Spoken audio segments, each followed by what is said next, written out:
Jeseň so sebou priniesla chladnejšie dni, zahmlené rána či farebné listie pod nohami. K tomuto obdobiu neodmysliteľne patrí aj vôňa jablk. V Ružomberku sa s jeseňou spája aj výtvarná súťaž Netradičné jablko.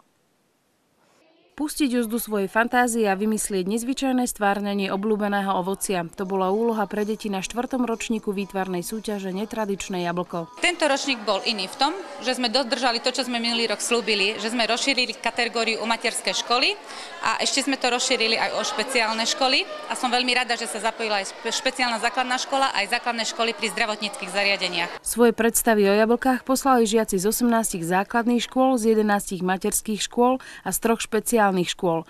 Do všetkých kategórií spolu prišlo neuveriteľných 356 prác. Trojčlenná odborná porota, ktorú tvorili výtvarníci Pavel Rusko, Marta Bošelová a Jurij Backov, nemala jednoduchú úlohu. Predovšetkým sa snažíme oceniť to, čo dieťa samé vytvorilo.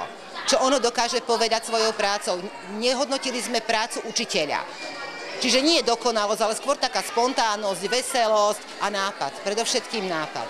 Zaujímavé, že oni vnímajú jablko ako domček pre červíkov, ale zároveň ako domček pre semiačka, z ktorých znova vyrastie strom. Napokon rozdali takmer 50 ocenení, ktoré rozdelili na vyhlásenie výsledkov v sieni slávy do bronzového, strieborného a zlatého pásma.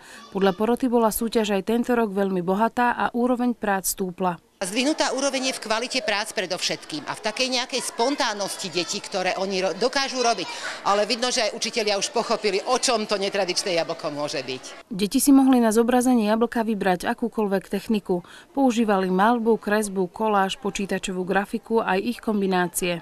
Nápad s touto súťažou vznikol ako možno vďak Bieleho potoku a našej základnej školy, nášmu rodákovi, docentovi akademickému maliarovi Pavlovi Ruskovi. A vlastne na základe toho nás inšpirovalo, že vymyslíme práve výtvarnú súťaž pod jeho patronátom. Základná škola v Bielom potoku tak pred 4 rokmi vymyslela súťaž, ktorá je jediná v rámci základných škôl tohto typu na Slovensku a už teraz sa tešia na jubilejný 5. ročník.